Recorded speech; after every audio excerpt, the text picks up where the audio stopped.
pour aider cette chaîne, partagez, likez, commentez, et puis peut-être, aidez-nous sur Tipeee. Alors, avant de vous parler du monde et de l'Ukraine, j'aimerais vous parler de la chaîne. Voilà, je viens de recevoir 2 plaintes de BHL Télévision, donc la chaîne de télévision de Bernard-Henri Lévy, parce que j'ai commenté certains de ses discours sur LCI et sur France Télévisions. 2 vidéos m'ont été supprimées. C'est incroyable quand même. Alors la dernière vidéo, c'était, vous vous rappelez certainement, quand il disait il ne faut pas traiter avec M. Poutine. Il ne faudra jamais traiter avec lui. Bon voilà, alors je suis vraiment très interloqué parce que ça met notre chaîne, nos chaînes en danger. Car YouTube me dit que si ça continue, je ne pourrai pas continuer à être sur YouTube. Voilà. Donc, merci à la liberté d'expression. Merci. Bon, nous sommes donc le mercredi 26 février 2025. C'est la revue de presse numéro 452. La signature pourrait se faire dès ce vendredi à Washington en présence de Volodymyr Zelensky. D'après un haut responsable ukrainien, l'accord accepté par l'administration Trump a été expurgé des clauses défavorables à Kiev, notamment les 500 milliards de dollars réclamés par le président américain en échange du soutien financier versé par son prédécesseur Joe Biden. Mais sur le fond, l'affaire reste la même. Les États-Unis de Donald Trump n'entendent plus aider Kiev gratuitement. D'après l'accord, le soutien américain ne continuerait qu'en échange de revenus tirés de l'exploitation des terres rares ukrainiennes, ces métaux stratégiques pour la transition énergétique à venir. Donald Trump envisage même d'élargir sa quête de ces minerais critiques. J'aimerais acheter des minerais sur le territoire russe.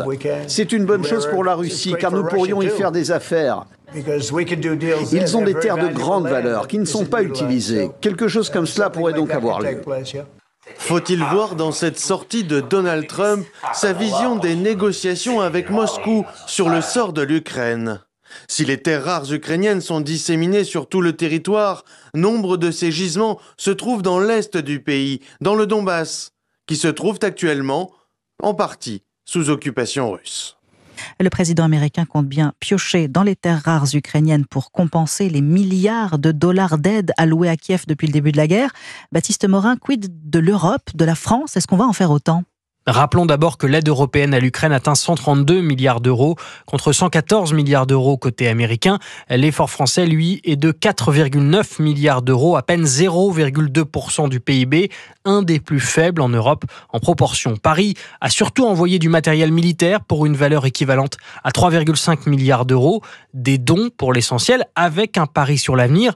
Dans le cas où l'Ukraine voudrait commander des armes après la guerre, elle pourrait solliciter des fabricants dont elle connaît déjà le matériel.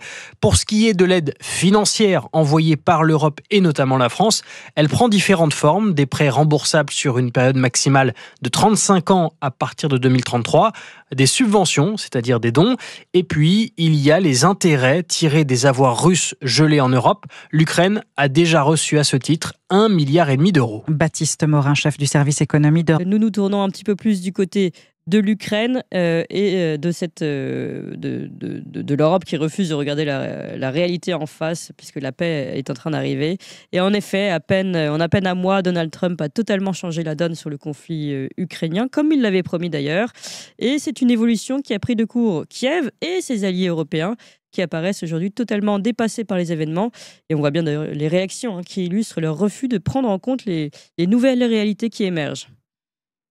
Oui, vous avez raison, Clémence. Et je crois que c'est important de regarder, en ce 3e anniversaire du début de la guerre, quelles ont été les déclarations américaines. C'est allé très vite. 12 février, Poutine et Trump se parlent au téléphone. Le 14, il y a le discours de Vance à Munich qui définit finalement la nouvelle doctrine américaine concernant l'Europe. Le 18, les deux délégations se rencontrent à Riyad. Le même jour, Trump déclare, et ça c'est amusant, qu'il est en colère après les Ukrainiens parce que les dirigeants de Kiev ne savent pas où est passé près de la moitié de l'argent que les Américains leur ont donné. Le 19, il qualifie Zelensky de dictateur parce qu'il a refusé les élections. Ça, c'est quand même assez important. Le 22, à son tour, Musk cible le chef d'État ukrainien en disant qu'il n'aurait jamais dû tuer le journaliste américain Gonzalo Lira, dont il l'accuse de sa mort. Et puis hier, quelque chose de très important s'est passé à l'Assemblée générale de l'ONU. Les États-Unis ont opéré un revirement diplomatique et ont voté finalement avec la Russie sur l'Ukraine, lors d'un vote. Et ça me semble absolument essentiel. Ça a pris tout le monde de court. Oui. Et finalement, l'ensemble de ces déclarations ne laisse planer aucun doute sur ce que la Maison-Blanche pense de Zelensky. Et vos deux invités précédents l'ont dit. Les Américains, d'ailleurs, sont déjà dans une logique où ils exigent 500 milliards de dédommagements pour l'argent qu'ils ont versé à travers différentes fois. L'Ukraine, l'événement hier soir n'était pas à Washington, mais à New York. Malgré les efforts méritoires d'Emmanuel Macron, on peut résumer la soirée par ce vieux proverbe latin: les paroles s'envolent, les écrits ou les votes restent. En l'occurrence, les paroles de Donald Trump se sont d'autant plus facilement envolées que personne n'a su les résumer, tellement le président américain est resté évasif sur les modalités de la paix russe qu'il compte mettre en œuvre. De ses propos tenus aux côtés du président Macron, on a seulement retenu que la guerre pourrait, selon lui, prendre fin d'ici quelques semaines et que Volodymyr Zelensky pourrait bientôt venir à Washington signer l'accord qui donnerait aux Américains un accès quasi illimité aux minerais ukrainiens. Les votes, en revanche, ceux qui se sont exprimés hier dans l'enceinte des Nations Unies à New York ont été une rupture. Et pour les diplomates occidentaux qui ont vécu ces séances, un traumatisme, la preuve de la fin d'un monde. Les Occidentaux se sont déchirés sur une résolution concernant l'Ukraine. Pour le 3e anniversaire de l'invasion russe, l'Ukraine et ses alliés européens avaient préparé un texte classique, habituel, recommandant le retrait immédiat des troupes russes, l'arrêt des hostilités et le respect de l'intégrité territoriale de l'Ukraine. Une résolution comme les Américains en ont voté des dizaines depuis 3 ans, mais plus maintenant. Voilà que l'ambassadrice des États-Unis plaide à la place pour un texte neutre, équilibré, comme on dit à Moscou, qui se contente de réclamer la paix sans mention du territoire ukrainien. Voici ce qu'elle disait. A simple, historic statement from the General Assembly that looks forward, not backwards. A resolution focused on one simple idea: ending the war. A path to peace is possible. Mr. President, that is why the United States opposed putting forward another resolution. Nous devons regarder l'avenir plutôt que le passé, explique l'ambassadrice, pour justifier le fait de ne pas nommer l'agresseur russe, ce qui revient à renvoyer dos à dos Moscou et Kiev, les bourreaux et les victimes. Et joignant le geste à la parole, dans un premier vote, les États-Unis s'opposent au texte européen et se rangent dans le camp de Poutine et de ses soutiens. C'est la grande bascule. Les Américains votent donc avec la Russie, le Bélarus, la Hongrie, le Mali, le Nicaragua, la Corée du Nord. 18 contre, 93 pour. Ils sont une première fois mis en échec. Deuxième tentative, les États-Unis soumettent à l'Assemblée leur propre texte, mais les Européens le modifient par amendement et désignent la Russie comme l'agresseur. 93 pour, à nouveau. Deuxième échec pour les Américains. La troisième tentative a lieu cette fois devant le Conseil de sécurité. Washington y présente son texte original. Les 5 pays européens représentés, France, Royaume-Uni, Slovénie, Grèce, Danemark, échouent cette fois à le modifier. Leurs amendements sont rejetés. Et la résolution est adoptée sur 15 membres, 10 voix pour, dont celle des États-Unis, de la Russie et de la Chine. C'est la première fois depuis le début de la guerre qu'un texte est voté au Conseil de sécurité, jusqu'ici paralysé par le veto russe. Un accord historique, affirme l'ambassadrice américaine. L'ambassadeur français, lui, dénonce une forme de capitulation. Comment vos collègues des 20 pays sans âme ont-ils réagi au rétablissement du dialogue russo-américain ? Et comment ce principe pourrait-il influencer la formation d'un futur gouvernement ? Tout le monde a salué notre rencontre. Tout le monde comprend que ce n'est pas la fin de l'ère de confrontation entre la Russie et l'Occident, mais le simple fait de commencer à discuter est en soi un retour à la normalité, et cela est reconnu et salué par absolument tous. Ouais, alors, face à finalement cette volte-face de la politique américaine, comment Kiev, l'Ukraine, essaye de se positionner? D'abord, il faut dire que le régime ukrainien continue d'envoyer vraiment sans ciller, sans honte, ses citoyens héroïques se battre sur le front, alors qu'on sait que le conflit est totalement plié, qu'on en connaît l'issue, mais il profite le plus longtemps possible de l'aide financière que lui apportent les Occidentaux et qui, pour ce gang qui dirige Kiev, a contribué finalement à faire sa fortune. Et puis finalement, cet auxiliaire des conservateurs qui est le gouvernement de Kiev depuis 2014 s'avère totalement dépassé par les événements. Il a d'ailleurs été très surpris de ne pas être invité aux négociations du 18 février en Arabie Saoudite. Il a été également totalement désarçonné par le fait que Donald Trump exige que 50% des revenus issus des terres rares et des hydrocarbures et des minerais ukrainiens soient alloués aux États-Unis pour une période de 3 ans. Donc il est vraiment pris de court. Il faut rappeler aussi que les Américains ont annoncé que c'est eux qui contrôleront le fonds d'investissement chargé de gérer les droits miniers et la reconstruction de l'Ukraine, et que, en dépit de toutes ces demandes, aucune contrepartie n'est présentée par les Américains, qui s'opposent à l'intégration de l'Ukraine dans l'OTAN et ne veulent même pas envoyer de troupes pour assurer la sécurité. Donc, à partir de là, les Ukrainiens ont essayé de réagir. Zelensky a essayé de jouer les gros bras en disant qu'il n'était pas question de signer cet accord pour 500 milliards, mais il n'a pas le choix, il va être obligé de le faire. Et puis, on voit aussi les dissensions au sein de cette équipe de Kiev, puisque le 19, c'est il y a quelques jours, Dubinsky, qui est un député de la Rada, dans un éclair de lucidité, a déclaré que finalement le nouveau président de l'Ukraine sera celui qui accepte de signer les accords avec les Américains, et que ceux qui voteront ces accords seront aussi les partis qui figureront à la Rada. Donc c'est quand même une vision très, très intéressante. Bon, après, les sorties de Zelensky continuent. Le 23 février, il a appelé à la création d'une armée européenne. Et puis, il a fini par dire qu'il était prêt à démissionner si ça permettait de faire la paix à l'Ukraine de rentrer dans l'OTAN. Nous rappelons qu'il n'est plus le président légal de l'Ukraine depuis le mai 2024, donc sa démission prête à sourire. D'ailleurs, encore une fois, hier, le Parlement ukrainien, en présence de commissaires européens, n'a pas voté une résolution qui avait été présentée pour prolonger le mandat de Zelensky, et il n'a pas obtenu la majorité. On peut dire que l'OTAN est au cœur de cette guerre depuis le départ. En 2008, un compromis bancal est venu fragiliser la situation de l'Ukraine. Les États-Unis veulent à tout prix la faire rentrer dans l'OTAN, dans la perspective d'élargissement sans fin de l'OTAN. Ils disent que c'est une alliance défensive, que donc il n'y a rien à craindre pour la Russie. Mais la Russie n'entend pas de cette oreille parce qu'il y a eu la guerre du Kosovo, qui n'était pas réellement une guerre défensive, et elle la voit comme une possible alliance anti-russe. Les Allemands et les Français ne veulent pas que l'Ukraine rentre dans l'OTAN et on trouve un compromis bancal.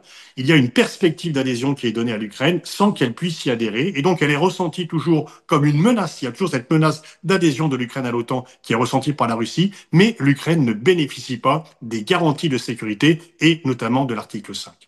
Lorsque la guerre commence en 2022, c'est un renforcement dans l'OTAN. Tous les pays européens estiment que seule l'OTAN et donc les États-Unis peuvent les protéger contre la menace russe. Il y a même 2 pays qui étaient neutres depuis très longtemps, la Suède et la Finlande, qui adhèrent à l'OTAN. Et tous les autres pays européens estiment qu'il faut renforcer l'OTAN, c'est le seul horizon. Les perspectives françaises d'autonomie stratégique européenne sont complètement balayées et la France elle-même les met de côté en estimant qu'ils ne sont plus audibles par les autres pays européens. Mais aujourd'hui, que voit-on ? Eh bien, l'OTAN est peut-être en train de vivre ces derniers jours tels qu'on la concevait, parce que Trump a décidé que l'OTAN ne liait plus les États-Unis et que les Européens devaient faire face seuls à leurs questions de sécurité. Or, la base même de l'OTAN, c'est une protection américaine accordée aux Européens en échange d'une relative dépendance politique et stratégique des Européens à l'égard des États-Unis. C'est ce pacte-là qui vient d'être remis en cause par Trump et les Européens sont en fait livrés à eux-mêmes. Ils doivent réfléchir à comment assurer leur sécurité et même le nouveau chancelier allemand, le patron des chrétiens démocrates qui a gagné les élections, vient de dire que effectivement, il fallait que l'Europe assure seule sa sécurité. Qu'un chrétien démocrate allemand dise cela, c'est une révolution. Oui, mais alors pourquoi, selon vous, quand on voit ce qui se passe justement côté américain dans cette négociation, finalement la fuite en avant de l'Ukraine. Pourquoi les Européens, eux, s'obstinent-ils dans ce contexte à soutenir Kiev et à soutenir la poursuite du conflit ? C'est vrai que ça apparaît totalement incompréhensible, cette espèce d'obstination totalement funeste des pays européens qui, il faut le rappeler, ne sont pas à l'origine de ce conflit, qui ont été entraînés malgré eux par les Américains. Alors, il y a une réaction où ils s'imaginent peut-être encore disposer d'une marge de manœuvre et vouloir influer sur le conflit, mais je crois que ça montre très bien qu'ils sont totalement déconnectés des réalités géopolitiques. Il y a une forme d'inertie, vous savez, qui s'est mise en place, et on s'aperçoit que tous ces Européens-là qui étaient inféodés aux néoconservateurs, finalement, sont toujours sur cette même trajectoire, comme s'ils n'arrivaient pas à sortir de cette logique, comme s'ils en étaient prisonniers. Il faut rappeler que depuis 2014, ils ont toujours été soumis à Washington, donc à l'équipe Biden, Blinken, Sullivan, et à leurs directives. Ils ont accepté de reconnaître le régime issu du coup d'État de 2014 à Kiev. Ils ont tous acheté des F-35, qui est un avion qui se révèle être un gouffre financier et qui a d'énormes problèmes opérationnels. Ils se sont laissés entraîner dans la guerre. Donc on voit, ils sont vraiment dans cette logique funeste. Et le paradoxe, c'est qu'ils ne reprochent en rien à Washington d'avoir été responsable de cette guerre, de les y avoir entraînés, ce qui a contribué à les ruiner. Et donc, nous sommes devenus, nous, Européens, de plus en plus dépendants. Et d'ailleurs, ils n'ont même pas répondu à Trump non plus lorsqu'il a dit que c'était aux Européens de continuer cette guerre, que c'est quand même Washington qui en est le principal responsable pour avoir refusé de prendre en compte les demandes de la Russie qui étaient tout à fait légitimes et mesurées sur une nouvelle architecture de sécurité en Europe. Finalement, on s'aperçoit qu'aujourd'hui, nos vieilles nations européennes sont un peu blessées dans leur orgueil d'anciennes puissances qu'elles ne sont malheureusement plus. C'est un petit peu comme la fable de La Fontaine. On a l'impression que ces grenouilles veulent se faire aussi grosses que les bœufs américains et russes, alors qu'elles n'en ont plus les moyens, qu'elles ont abandonné depuis fort longtemps tous leurs moyens de défense qui leur permettraient de peser sur la scène internationale en confiant finalement ces responsabilités à l'OTAN. Et je termine en disant, les dirigeants européens continuent de nous servir cette espèce de vieille rengaine éculée d'une invasion soviétique à venir dans 2, 3, 5 ou 10 ans, et que pour cette raison, il faut se méfier de Moscou au plus haut niveau et réarmer. Alors, ce n'est pas mauvais de réarmer parce que nous avons trop baissé nos budgets de défense depuis longtemps et ça ne veut pas dire qu'il faille les orienter nécessairement contre la Russie. Donc c'est indispensable de le faire. Voilà. Les seuls Européens qui ont un peu plus le sens des réalités sont aujourd'hui, bien sûr, la Hongrie et la Slovaquie qui s'opposent à la rhétorique guerrière. Et puis les oppositions allemandes et tchèques qui commencent, elles aussi, à taper du poing sur la table en demandant la fin des livraisons d'armes à Kiev. Et il y a en Ukraine des gens qui cherchent en fait à virer Zelensky le plus vite possible pour trouver une solution et bloquer la situation, figer la situation et se mettre en situation de négocier maintenant, sachant qu'ils estiment qu'à 6 mois ou à 1 an, la situation se sera encore détériorée et peut même rapidement basculer si rien n'est fait dans 1 semaine, 2 semaines. On ne sait pas ce qui peut se passer, mais mettez-vous à la place d'un soldat ukrainien qui sait parfaitement que son pays va de toute façon céder une partie de ses territoires, risquer sa vie et aller mourir aujourd'hui pour défendre du temps gagné pour Zelensky d'entrer en négociation et d'accepter un cessez-le-feu, c'est quand même très difficile de le faire. Je veux dire, mourir pour son pays, c'est toujours possible quand on vous persuade que vous allez mourir pour votre pays, bien sûr. Mais mourir simplement pour donner du temps à Zelensky de négocier, pourquoi et pour obtenir quoi? Je crois que c'est beaucoup plus compliqué. Donc l'effondrement est possible. Donc mon avis, c'est qu'il va y avoir effectivement, le temps joue évidemment très vite. Je pense qu'il va y avoir de la part de l'Ukraine, il va y avoir un basculement rapide à mon avis dans les semaines qui viennent, et on va voir Zelensky être sorti du jeu. La pire chose qui peut arriver à un acteur, c'est de croire en sa propre publicité. Sir Christopher Lee a dit ça. Bon, Christopher Lee, c'est une légende, hein. Ancien agent secret, le type a menti sur son âge pour faire la guerre d'hiver en Finlande contre les Russes. Il aimait pas beaucoup les Russes, déjà à l'époque. Et puis, c'était le cousin de Ian Fleming, le type qui a fait James Bond. Il s'est inspiré un peu de ses missions, d'ailleurs, pour certains passages. Bon, Christopher Lee, on peut vraiment pas dire que ce soit un amateur ou un puceau. Et ce qu'il avait à dire sur les acteurs, bon, on sait que le TikToker de base, l'influenceuse de base, est pas forcément capable de le comprendre. Ne pas croire en sa propre publicité, penser qu'on est un génie, etc. Mais, a priori, on aurait pu s'attendre à ce qu'un chef d'État eût compris cet adage de Christopher Lee.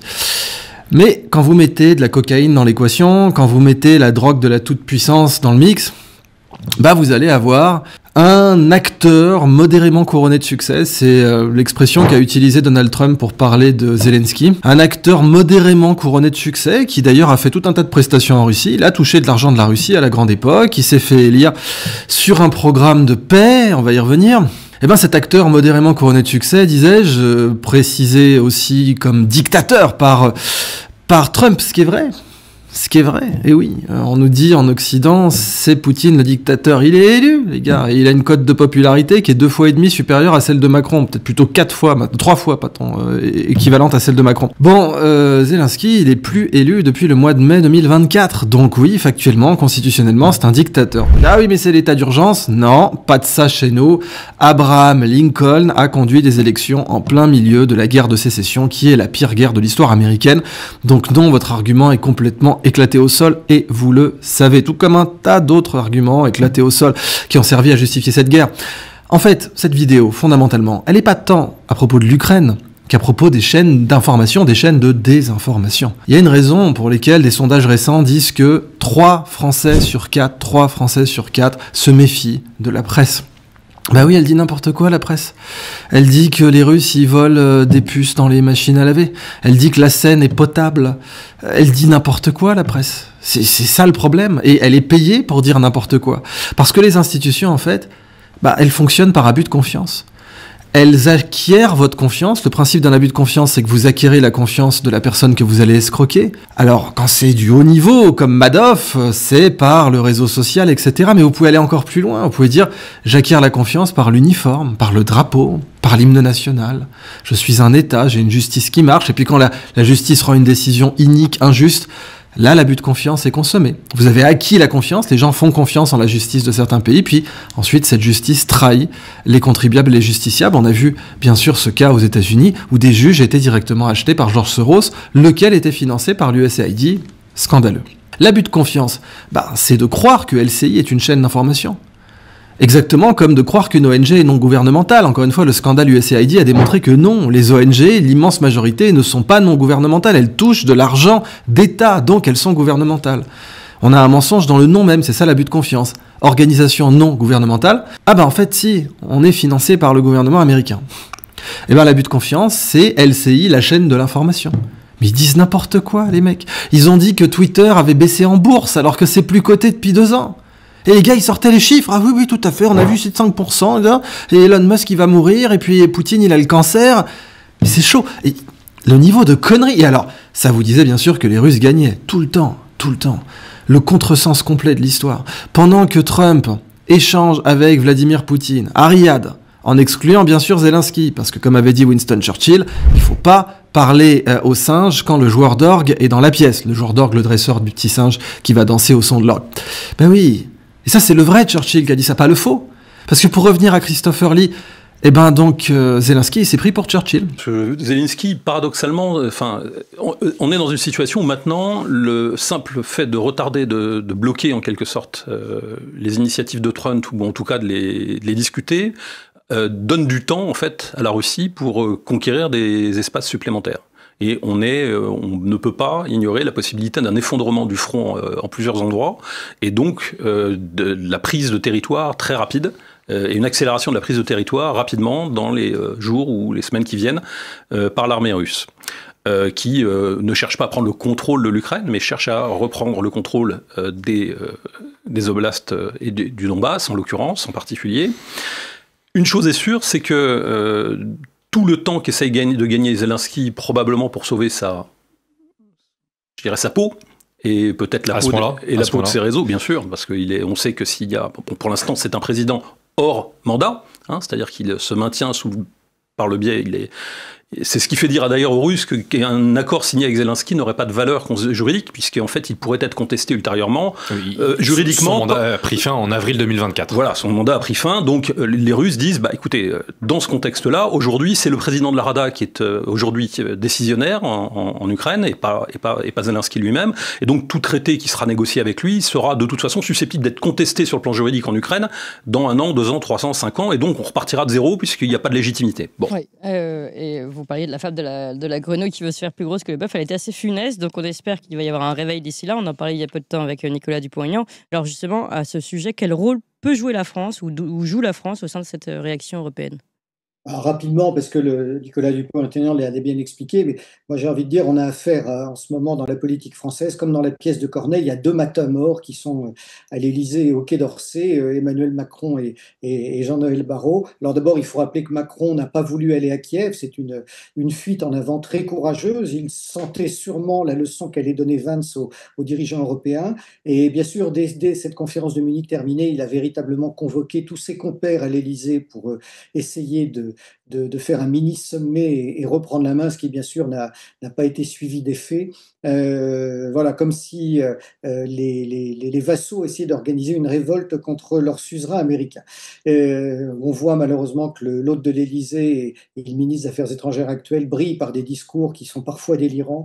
Et il faut rappeler que Emmanuel Macron a déclaré que Zelensky, contrairement à Poutine, était un président élu par un système libre, ce qui fait sourire quand on voit la situation à la fois du président qui n'est plus légitime et du coup d'État de 2014. Oui. Voilà, c'était en réponse à ce que disait Trump. Et puis Jean-Noël Barrot, et ça c'est absolument aberrant, a déclaré qu'il n'était pas prêt à rencontrer Lavrov dans l'état actuel des choses. Donc je crois qu'il ferait mieux de quitter son poste des affaires étrangères, puisque c'est principalement le rôle du ministre. Et bien sûr, un rôle de diplomate finalement. Êtes-vous surpris par la rapidité à la fois de la reprise de relations, mais aussi, comment dirais-je, la manière dont les deux grands se sont connectés et semblent avoir le même objectif? Alors, le même objectif, ça, on y reviendra dans un deuxième temps. Mais surpris, non. À partir du moment où les États-Unis ont complètement changé d'orientation et à partir du moment où la nouvelle équipe au pouvoir peut acter le fait que l'Amérique a perdu une guerre. Je m'explique. Je ne veux pas dire que l'Amérique a été responsable de la guerre d'Ukraine, mais elle a beaucoup alimenté le feu, monté les choses, encouragé les Ukrainiens par tous les moyens, y compris la politique, la propagande, les armements, etc. Ça n'a pas marché, c'est évident. C'est une défaite sur le terrain, même, soyons précis. Mais d'autre côté, la Russie est quand même extrêmement fatiguée sur le plan des effectifs, mais surtout sur le plan économique. Le taux de base de la Banque centrale de Russie est à 21%, il y a une forte inflation, et les Russes savent très bien qu'ils doivent à un moment donné conclure.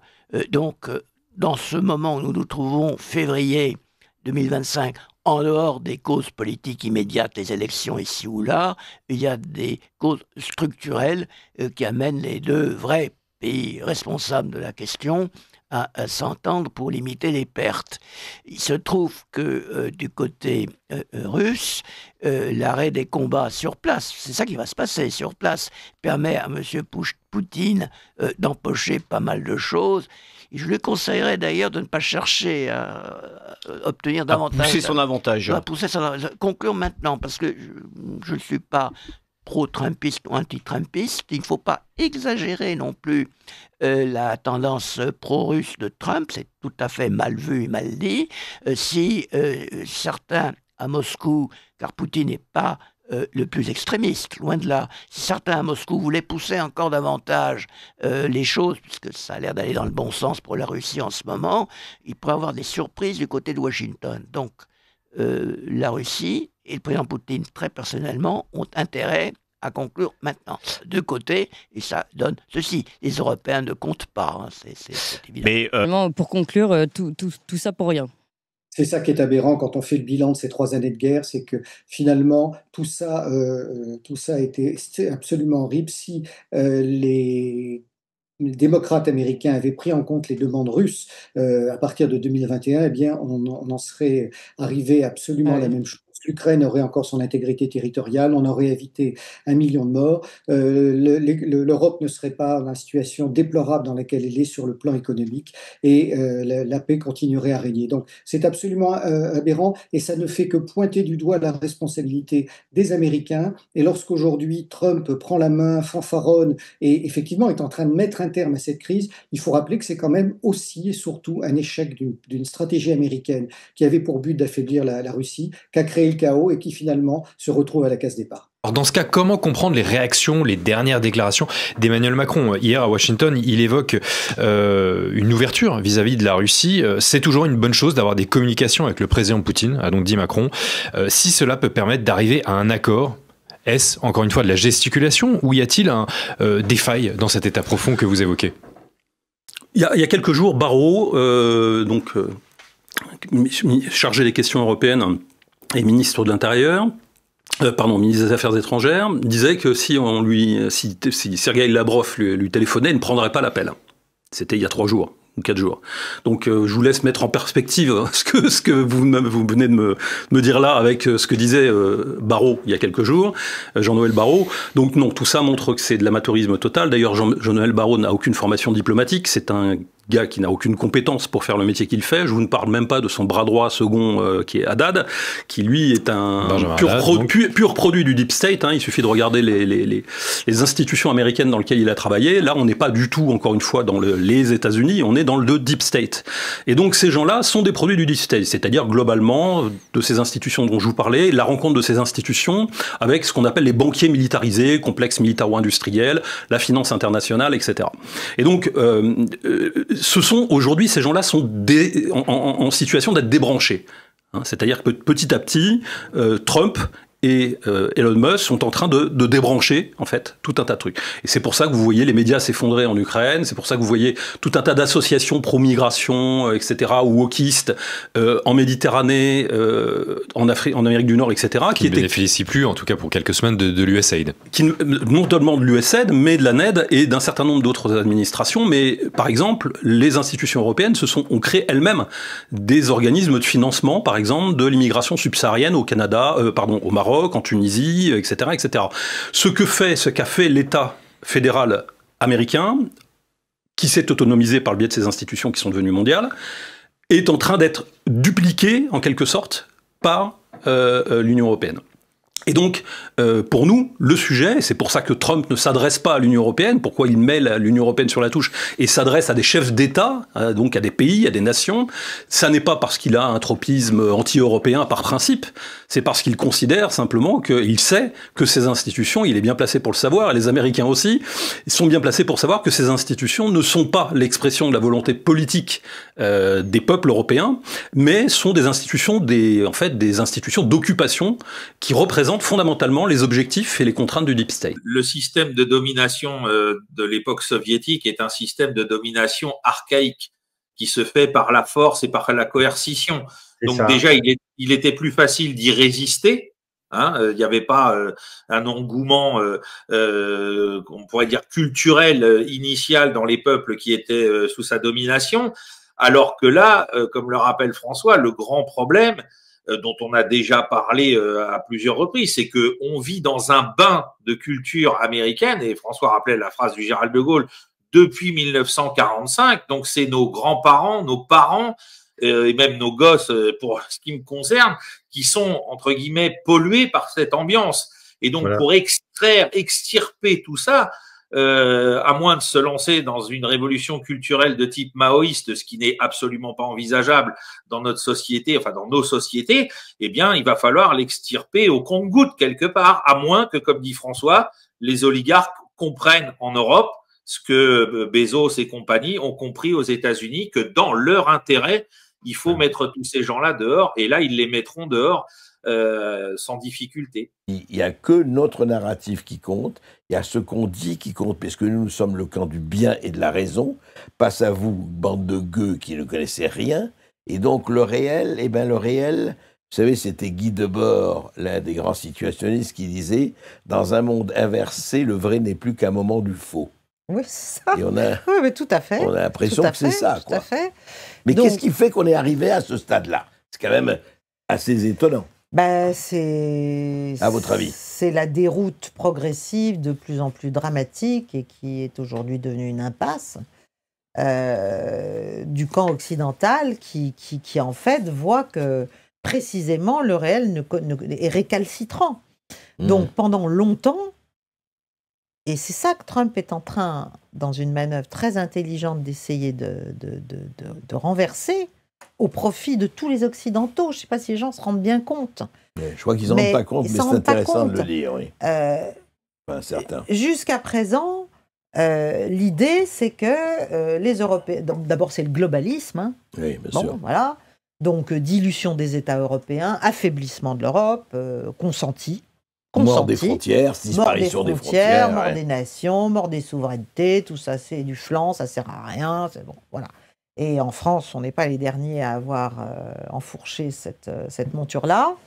Mais on l'a fait en réponse, en écho, en obéissant à des injonctions, bien sûr, d'outre-Atlantique, de la tête de pont globaliste qui est quand même à Washington, qui était à Washington. Bien sûr. Sauf que ça n'a pas produit du tout l'effet attendu. Voilà.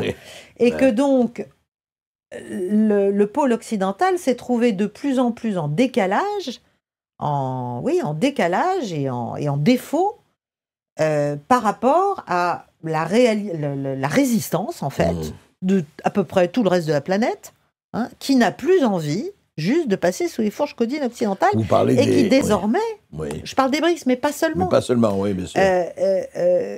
Qui a désormais une alternative. Parce que tant que la Russie était faible, et c'est ça le plus grand succès de Vladimir Poutine, à mon avis, c'est qu'il a démontré, et je le dis depuis longtemps, mais je le redis, il a démontré qu'il était possible de défaire l'Empire.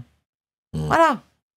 En tout cas, de le maintenir, de le contenir et de le mettre en échec d'une certaine manière. Complètement, complètement. Et il a trouvé un allié, évidemment, dans le chinois, si j'ose dire. Oui.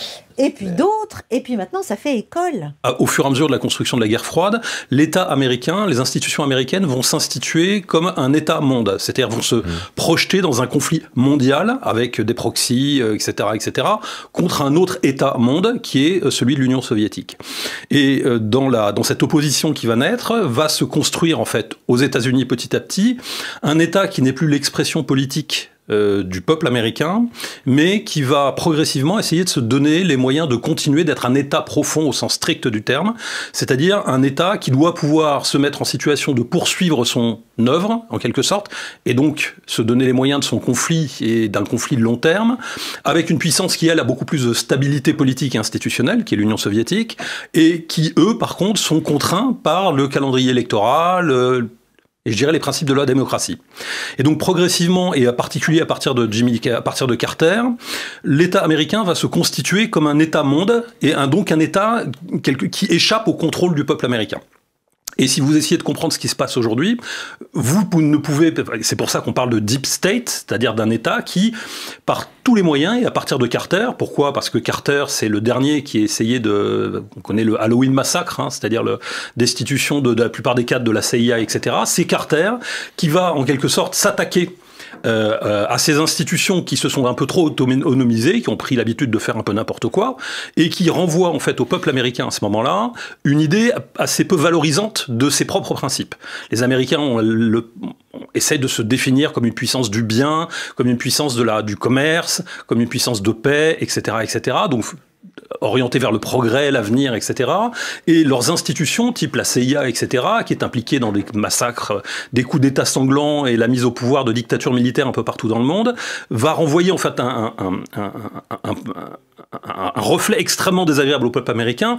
Carter va l'exploiter politiquement avec Goldwater, et ça va être un peu le début de la guerre. Et à ce moment-là, cet État profond, et je termine avec ça, cet État profond va comprendre en fait qu'il doit se mettre à l'abri d'une certaine façon, des sautes d'humeur ou des aléas, je dirais, de la population américaine ou ce qui est susceptible d'en ressortir au travers des urnes, lors des élections, etc.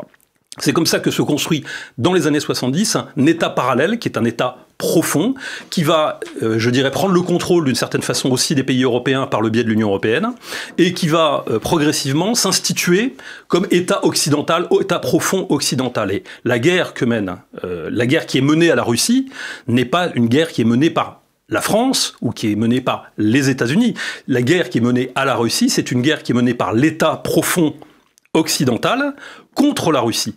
Et la guerre que mène Trump, c'est une guerre pour faire à nouveau des États-Unis, un pays, et non plus un empire, et reprendre la main, c'est ce qu'il a promis à ses partisans, de reprendre la main sur leurs institutions pour à nouveau faire que ces institutions soient, et lorsque ce n'est pas le cas, il va les fermer, c'est ce qu'il a fait avec l'UCED notamment, et avec la NED, il va donc essayer de remettre en quelque sorte, de faire obéir, de faire que les institutions politiques soient à nouveau à la main du peuple américain. Et voilà ce qui est en train de se passer. Donc on ne peut pas comprendre ce rapprochement entre guillemets entre l'impression qu'on en donne entre Poutine et etc.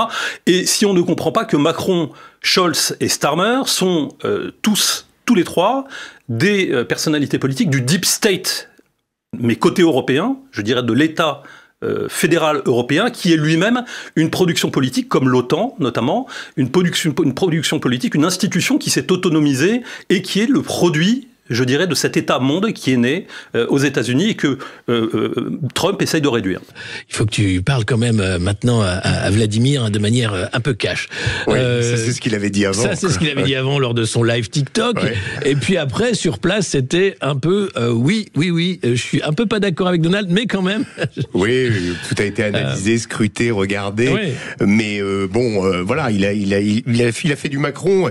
Je dirais que dans cet exercice, il est quand même pas mauvais. Ouais. Dans l'exercice de la camaraderie, il l'avait fait aussi avec Zelensky, avec des accents plus, on se souvient, camarade de tranchée, vous savez, oui. Ouais. Il sait faire, et d'ailleurs Vincent Hervouet avait eu cette phrase incroyable de dire, pendant 3 ans on a joué à la guerre, c'était vraiment ça, et on l'a perdu. Et donc malheureusement aujourd'hui, l'alignement est évident, et ce qui est assez incroyable, c'est qu'Emmanuel Macron est capable de dire parler de négociations ou conduire des négociations, ça veut dire capituler une semaine et puis la semaine suivante s'incliner et dire voilà, les hostilités vont cesser dans quelques semaines probablement. Enfin, pratiquement reprendre le langage de Trump. Moi, j'ai fait un tweet le lendemain parce que j'avais l'impression que Macron annonçait des choses que Trump nous avait annoncées la veille. Oui, mais c'est ça en fait qui est incompréhensible. On est dans le en même temps macroniste qui est toujours le même. Aujourd'hui, il y a une visioconférence avec les pays européens qui vont débriefer cette rencontre de Macron et Trump. Demain, c'est Keir Starmer, le Premier ministre britannique, ultra belliqueux, pour le coup totalement russophobe, qui veut aller jusqu'au bout et débouter Poutine du Kremlin, qui sera reçu à la Maison-Blanche, puis Zelensky, qui est censé également se rendre à Washington. L'objectif de Trump, c'est clair, c'est la paix, le plus rapidement possible. L'objectif des Européens, c'est pas vraiment ça.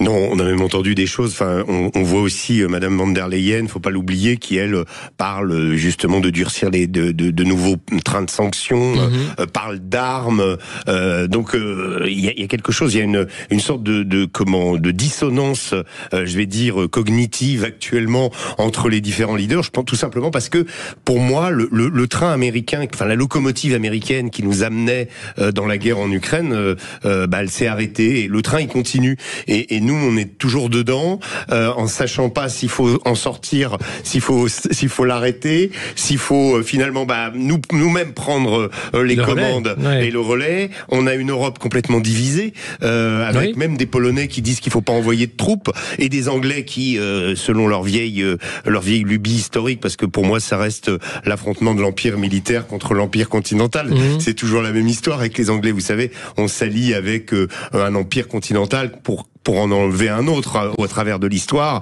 Et puis il y a tout ce grand jeu pour l'Asie centrale. Donc il y a cette permanence, je dirais, d'une haine britannique pour le russe qui s'explique. Et donc oui, on voit tout ça s'agiter. Ça manque de cohérence. Et à côté de ça, vous avez le rouleau compresseur Trump et puis Poutine qui attend. Et d'ailleurs, il y a un homme dont on parlait plus depuis un bon moment qui s'est rappelé à notre mauvais souvenir dans la guerre de l'image et de la communication contre Donald Trump, c'est Rupert Murdoch, qui a donné des instructions la semaine dernière à tous ces groupes de presse de s'attaquer à Donald Trump. Donc François a tout à fait raison de rappeler que les progressistes occupent des positions stratégiques dans leur dispositif de contrôle et notamment dans la communication. Et là, que Rupert Murdoch, c'est plus lui qui gère le groupe, c'est son fils, mais lui, c'est quand même la figure paternelle qui surplombe tout ça. il a déclenché une offensive médiatique dans le monde anglo-saxon contre Trump et son administration. Et on le voit dans les unes de journaux, dans la couverture sur les sites internet. Donc c'est sûr, ils vont pas lâcher le morceau comme ça. Et François rappelait la façon dont on pourrait avoir des gens qui s'accrochent au système. N'oublions pas août 91 avec le putsch qui a duré quelques jours au Kremlin, où les conservateurs communistes ont essayé d'avoir la peau de Gorbatchev et d'inverser la tendance de la perestroïka. Donc ça correspond à ce qui peut nous arriver aujourd'hui dans la façon dont certaines élites veulent résister à leur peuple. Ça, c'est tout à fait clair. Il y a eu ce discours, c'est cette conférence de Jeffrey Sachs, qui était un conseiller géostratégique américain au Parlement européen à Bruxelles, qui explique, mais les Européens, vous n'avez pas à demander la permission d'être à la table des négociations. Allez voir Poutine. Pourquoi vous ne faites pas comme les Américains? Votre rôle aujourd'hui, c'est de reprendre un lien diplomatique avec la Russie et de parler directement à la Russie. Mais vous savez, Alexis, la vérité dans tout ça, c'est que ça fait tellement d'années qu'on est habitué à suivre les Américains, que ça fait tellement de couleuvres qu'on a pu avaler. La dernière qu'on n'a pas voulu avaler, mais qu'on a fini par avaler, c'était l'Irak. Où on s'est dressé, on a dit non, le vieux continent européen vient vous expliquer, discours de Villepin 2003, à février 2003 devant l'ONU, on vient vous expliquer que la guerre n'est pas la solution.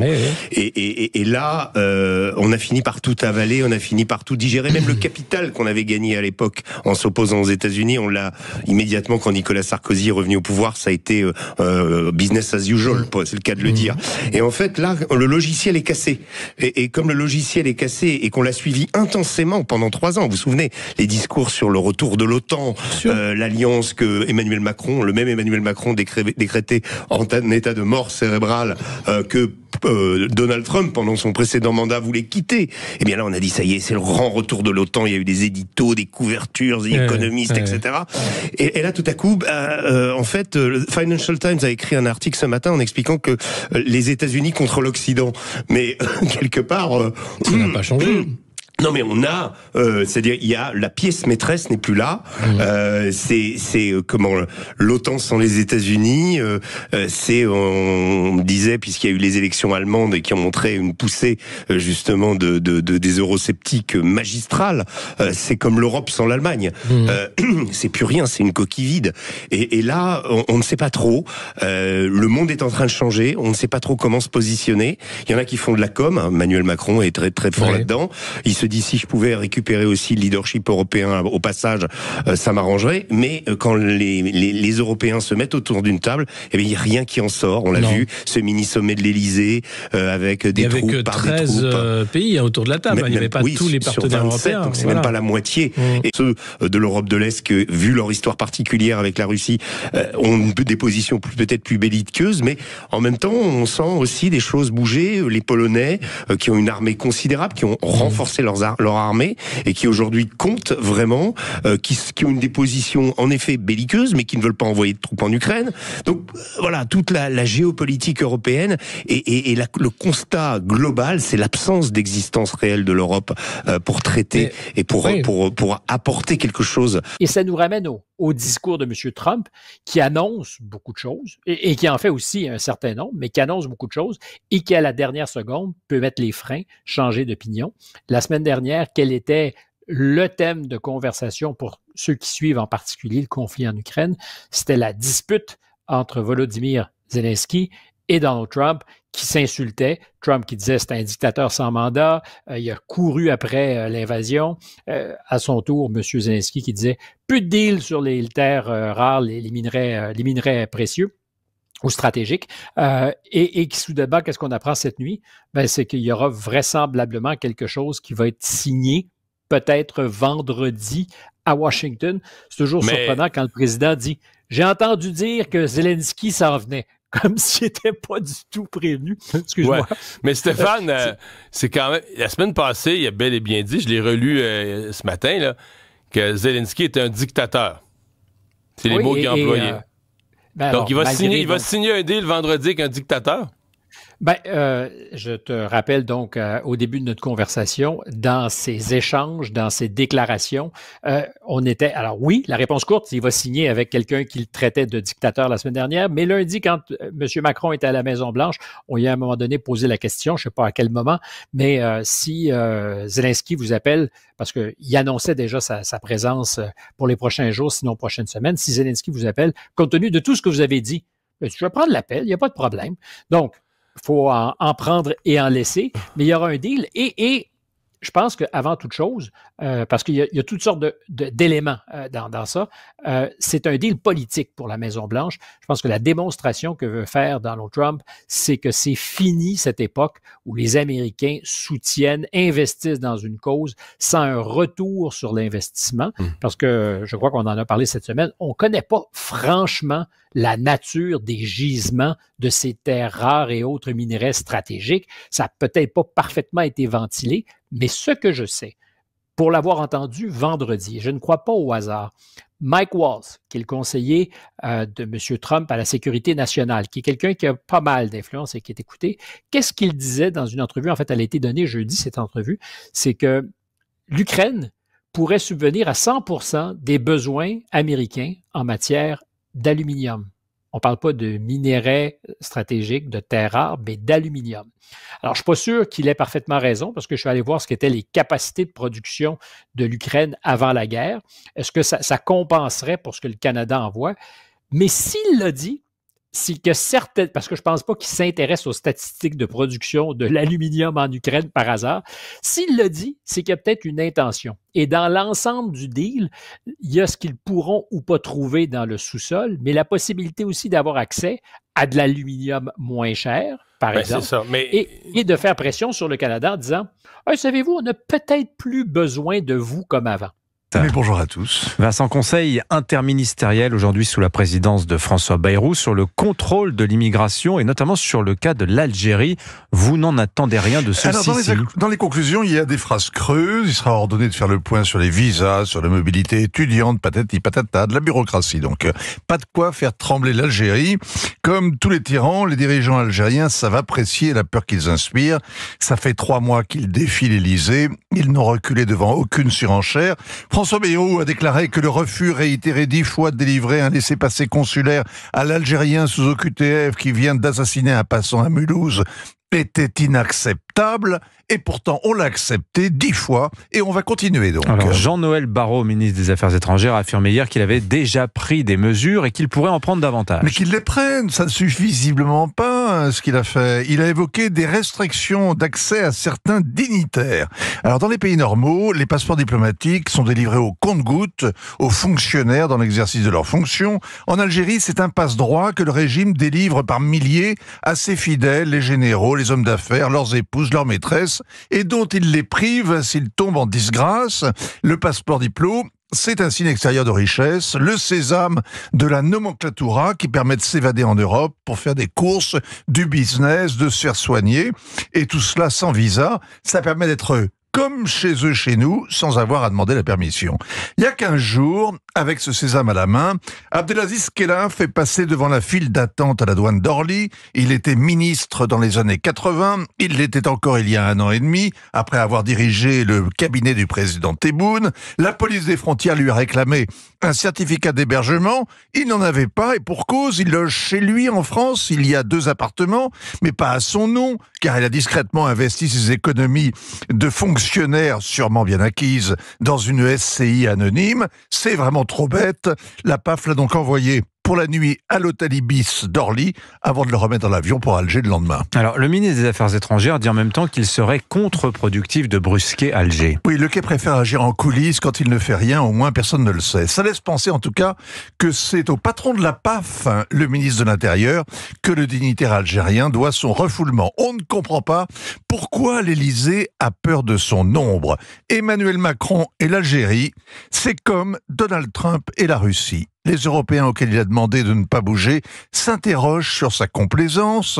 Il ne touchera donc pas au visa, à l'accord de 68, au bien mal acquis ici avec l'argent de la corruption là-bas, aux 18 consulats qui surveillent la communauté algérienne, à la mosquée de Paris qui est l'ambassade d'Algérie auprès des musulmans et qui accueille à partir de ce vendredi pour le Ramadan des récitateurs de Coran venus exprès d'Alger avec un beau visa.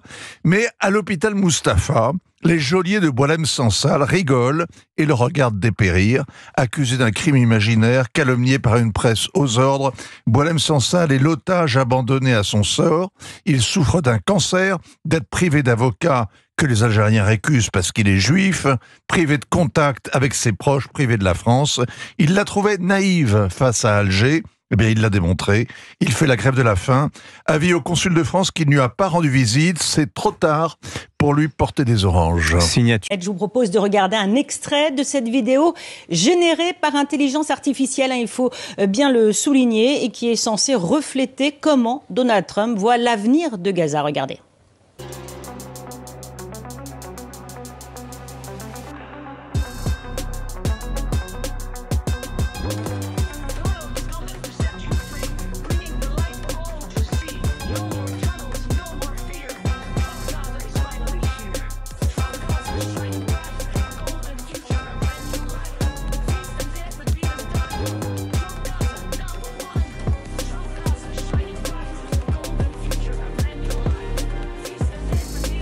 Transformé, vous pouvez le voir, en station balnéaire de type Dubaï, avec des hôtels et des yachts de luxe, des voitures Tesla qui roulent dans les rues, de l'argent qui pleut du ciel. On y voit également Donald Trump sirotant un cocktail avec Benjamin Netanyahou, ou encore dansant dans une boîte de nuit avec une jeune femme. Elon Musk fait aussi plusieurs fois des apparitions. C'est une succession de clichés sur l'Orient, le tout avec une musique et des paroles, là aussi générées par IA, disant « Donald vient nous sauver ». Alors une vidéo fiction évidemment choquante dans le contexte actuel de guerre. Il faut se rappeler que les dernières images qu'on a vues de Gaza, c'était celles de nourrissons morts de froid. D'ailleurs, des images, une vidéo qui ne plaît pas forcément à tous les partisans de Donald Trump. On peut voir beaucoup de critiques sur les réseaux sociaux parlant d'indécence, de mauvais goût. Les électeurs chrétiens également, qui sont outrés par la référence à l'idolâtrie, parce qu'on voit aussi une grande statue en or de Donald Trump. Donc, ce n'est pas la première fois que Donald Trump utilise des vidéos générées par IA, mais c'est la première fois peut-être qu'il va aussi loin dans la provocation.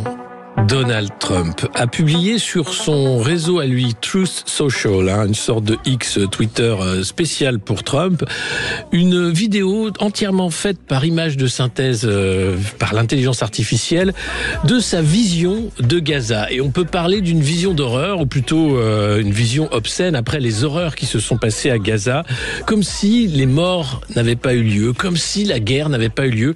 Il publie ça le jour des obsèques de la famille Bibas en Israël, qui ont été tués le 7 octobre, avec des images incroyables. Lui dansant avec une danseuse du ventre, des hommes barbus avec des seins faisant de la danse du ventre sur une plage, des ballons Donald Trump, des statues en or immenses de Donald Trump, le Trump Gaza Tower. Vous avez même lui et Netanyahou en maillot de bain au bord d'une piscine. Elon Musk, son pote, en train de manger des falafels ou des burgers, on ne sait pas. Et tout ça avec cette musique entraînante, comme si tout ça était possible, comme si, sorti de l'imaginaire ô combien disjoncté de cet homme qui se prend sans doute maintenant pour un dieu, tout serait possible. Alors, les mots manquent tant cette vidéo est là pour provoquer, mais peut-être que lui prend ça au premier degré, parce que c'est son plan, faire de Gaza Dubaï, de l'argent qui coule du ciel et un mauvais goût clinquant, là où des familles, là où des enfants, là où des hommes, des femmes ont perdu la vie, ont perdu tout, et pourtant lui, il voit du business, de l'argent et la suite. Alors, c'est vrai qu'on peut se demander jusqu'où ça va aller. Chaque jour, une provocation. Le golfe du Mexique, le Groenland, Gaza, l'Ukraine et son dictateur, et ça continue. Eh bien, je ne sais pas, mais cette vidéo, pour moi, c'est quand même la limite de l'acceptable, et pourtant, ça continue de troller comme si c'était normal.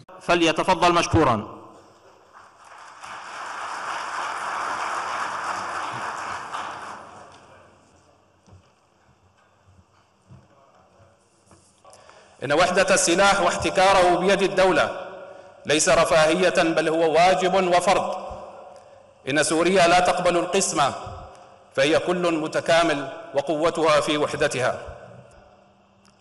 عملنا خلال الشهرين الماضيين على ملاحقة مرتكبي الجرائم بحق السوريين، وسنعمل على تشكيل هيئة للعدالة الانتقالية ترد الحقوق للناس وتنصف إن شاء الله وتقدم المجرمين للعدالة. Le Royaume-Uni suspend la majorité de son aide financière au Rwanda, des sanctions contre le pays dont les troupes participent à l'avancée du mouvement M23 dans l'est de la République démocratique du Congo. Une annonce qui intervient au lendemain de la suspension de l'Union européenne du dialogue politique en matière de sécurité et de défense avec le Rwanda. Les réactions à Kigali avec notre correspondante Juliette Montini. Revers diplomatique pour Kigali, Kaja Kallas, la chef de la diplomatie européenne, a annoncé la suspension du dialogue politique sur les questions de sécurité et de défense, ainsi que, signal fort, le réexamen du protocole d'accord concernant les matières premières essentielles. Il s'agit du premier consensus européen depuis le début de la crise en République démocratique du Congo. De son côté, le ministère britannique des Affaires étrangères a annoncé aujourd'hui la suspension de la majorité de ses aides financières au Rwanda. Dans un communiqué publié en début de soirée, le ministère des Affaires étrangères rwandais a dénoncé des mesures punitives ne contribuant en rien à une solution politique durable dans l'est de la RDC. Dans le communiqué toujours, le Rwanda insiste sur le fait que le pays ne bénéficie en rien de l'instabilité de son voisin et reste attaché à un processus de médiation, je cite, « seule voie crédible vers une fin des violences ». À Bruxelles, pour l'instant, l'adoption de mesures plus poussées a été bloquée par le ministre des Affaires étrangères luxembourgeois. Il a obtenu de ses homologues d'attendre la réunion ministérielle conjointe des communautés de développement d'Afrique australe et d'Afrique de l'Est qui se tiendra le 28 février. Depuis un mois et l'investiture de Donald Trump, Vincent, la France vit au rythme des embardées et des décisions pour le moins décoiffantes du président américain. On a même parfois l'impression qu'elle compte autant que nos propres décisions politiques nationales. Vous diriez qu'il y a un effet Trump sur la politique française, Vincent ? Il y avait déjà dans la société française une forte couche yankee, selon la formule de Jérôme Fourquet, mais la personnalité de Trump, aussi criarde que la télé-réalité, aussi impulsive que les réseaux sociaux, a oui quelque chose d'hypnotique. Il suffit de voir avec quelle satisfaction Emmanuel Macron s'est rendu lundi à la Maison-Blanche pour comprendre qu'un voyage réussi à Washington vous donne automatiquement un peu de prestige à Paris. Les mêmes qui s'indignent et s'inquiètent de la personnalité du président américain avaient du mal à cacher leur excitation et leur fascination quand Donald Trump est entré dans Notre-Dame de Paris au début du mois de décembre. Dans le personnel politique comme dans la psychologie collective, l'Amérique, qu'on l'aime ou non, porte les attributs de la richesse et de la puissance. Donc pour répondre à votre question, si l'action de Trump ne déchire pas la classe politique française, l'ombre portée du président américain s'étend depuis un mois sur notre pays et plus largement sur toute l'Europe. Tout le monde a compris que les changements de cap outre-Atlantique peuvent avoir des conséquences directes sur notre vie quotidienne et une partie de nos élites est complètement désemparée devant l'effondrement de la charpente qui soutenait sa vision du monde. Vous êtes en train de nous dire, Vincent, qu'on ne peut pas vivre sans l'Amérique ? Les piliers de la vision commune à Paris comme à Bruxelles, c'était la construction européenne pour le droit et le commerce, l'OTAN comme protection militaire, Washington comme tuteur, Moscou comme ennemi et le politiquement correct comme moral. Maintenant que tout cela est renversé, bouleversé, les Français vont d'abord chercher qui peut être un point de stabilité et maintenir leur pays dans le jeu. C'est un moment de bascule comme il y en a eu lors de l'invasion de l'Ukraine par la Russie il y a 3 ans. Et c'est pour cela qu'Emmanuel Macron, qui a plutôt réussi son rendez-vous à Washington, pourrait bénéficier de façon temporaire et marginale, compte tenu de son impopularité, de ce que l'on appelle l'effet drapeau. Mais alors, hormis l'avantage institutionnel du chef de l'État, qui peut bénéficier de cette révolution trumpienne en France ? Éric Zemmour et Sarah Knafo en rêvent en se rendant à l'investiture du président américain, en choisissant les codes médiatiques tranchés et la critique frontale du système. Ils essayent de faire du Trump à la française. Au RN, c'est plus compliqué. Marine Le Pen réfute le libéralisme, Jean-Philippe Tanguy récuse le conservatisme, et Jordan Bardella voudrait prendre au Trumpisme sa dynamique victorieuse sans être sali par sa dimension scandaleuse et provocatrice. Mais plus profondément, l'effet du premier mois de Trump sur notre politique, c'est le grand dévoilement de notre faiblesse. Nous n'avons plus les moyens de nos incantations et de nos indignations. Au moment où il faudrait compter sur nous-mêmes, nous réalisons que nous dépendons de l'Union européenne, qui elle-même s'est construite sous le ciel protecteur des étoiles américaines. C'est un moment de vérité terrible que nous vivons, celui d'un pays, d'un continent qui, pour reprendre le mot de Nicolas Bavrez dans le Figaro, se découvre sans croissance, sans sécurité et sans puissance. Cette situation, comme l'extrême efficacité du Trumpisme, risque aussi de changer notre regard sur ceux qui prétendent gouverner. Les hommes publics capables de faire risquent d'apparaître beaucoup plus crédibles que ceux qui se contentent de dire.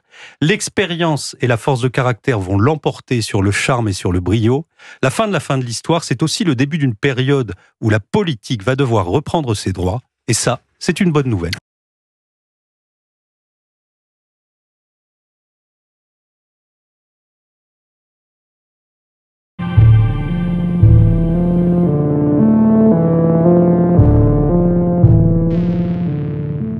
Alors, pour aider cette chaîne, partagez, likez, commentez, et puis peut-être, aidez-nous sur Tipeee.